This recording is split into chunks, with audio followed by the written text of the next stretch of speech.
Alleluia, Alleluia, Alleluia, Alleluia. Bagong utos ani Kristo, mag-ibigan sana kayo, katulad ng pag-ibig ko. Alleluia, Alleluia, Alleluia,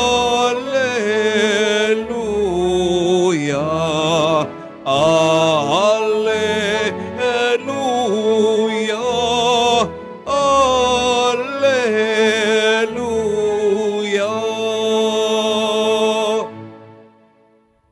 Sumainyo ang Panginoon, At sumaiyo rin.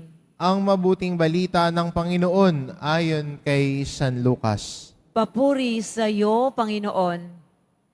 Noong panahong iyon, may isang eskribang lumapit kay Jesus upang siya'y subukin.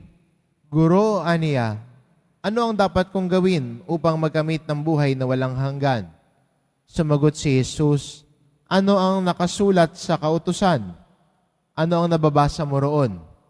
Tumugon siya, ibigin mo ang Panginoon mong Diyos ng buong puso, ng buong kaluluwa at ng buong lakas at ng buong pag-iisip.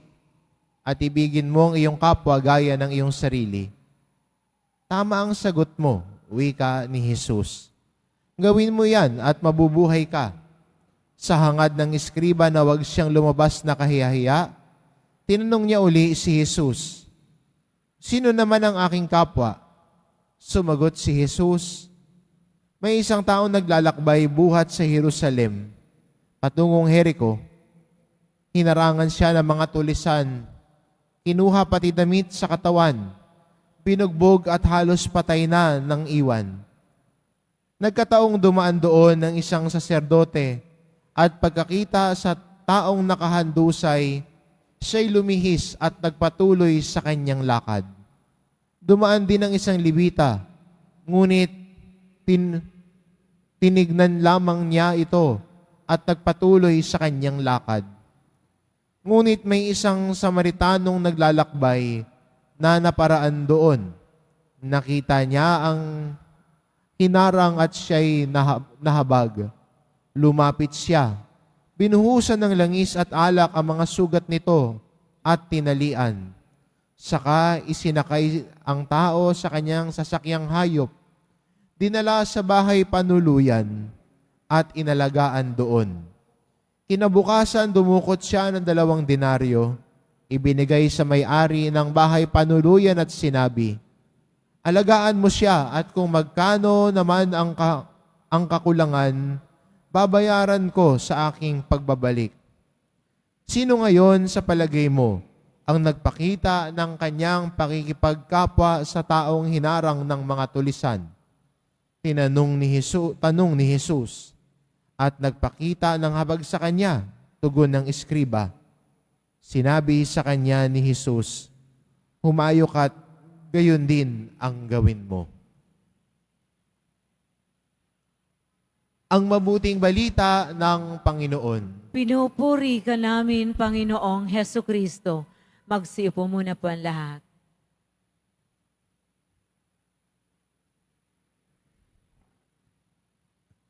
Sa araw na ito, pinagdiriwang po natin ang kapistahan ng Mahal na Birhen ng Santo Rosario.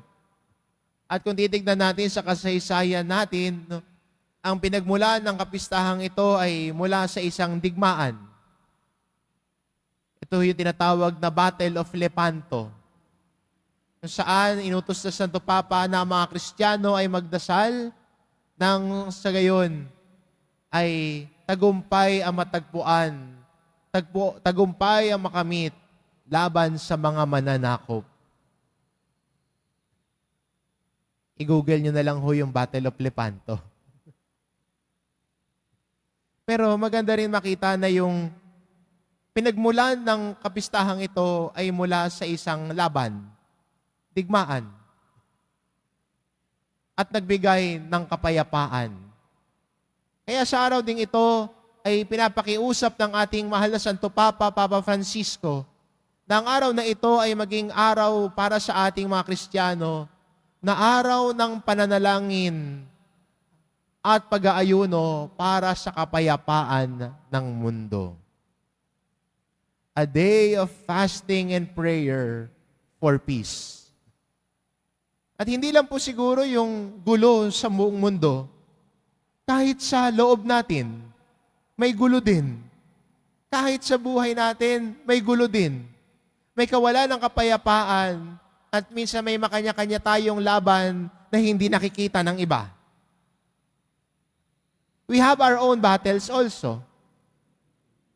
Pero tulad ng ginawa ng Santo Papa na hinikayat ang mga Kristiyano na magdasal ng rosaryo at samahan tayo ng mahal na ina sa laban natin. At ito din ang pinapahayag na mahal na Birhen sa kapistahang ito. Nakasama natin siya naglalakbay bilang modelo ng mga Kristiyano sa harap ng mga laban natin sa buhay. May kanya-kanya tayong kwento. We have our own battles that no one cannot see. It is us alone and God. Pero magandang gabay, magandang kalakbay ang pagdarasal ng rosaryo. Dahil kasama din natin ang mahal na ina sa kabila ng mga hamon at laban natin sa buhay. At siya ang mahal na ina na nagdadala at naghahatid sa atin tungo sa kapayapaan. Kaya maganda rin bilang mga Kristiyano, tumingin sa mahal na ina, kumapit sa Kanya. Itinuturo niya tayo kay Jesus, siyang kasama natin sa kabila ng mga hamon natin. At ganun din, kung titignan natin yung ebanghelyo natin, narinig natin ang kwento ng Good Samaritan. Karamihan siguro, kabisado na ito. Pero magandang imbitasyon din sa atin ito, na tayo din bilang mga Kristiyano, ay tumulong din sa kapwa natin na alam nating may kanya-kanya ding laban sa buhay. So that those who are fighting their own unseen battles may discover and know that they are not alone in their battles in life. They are not alone.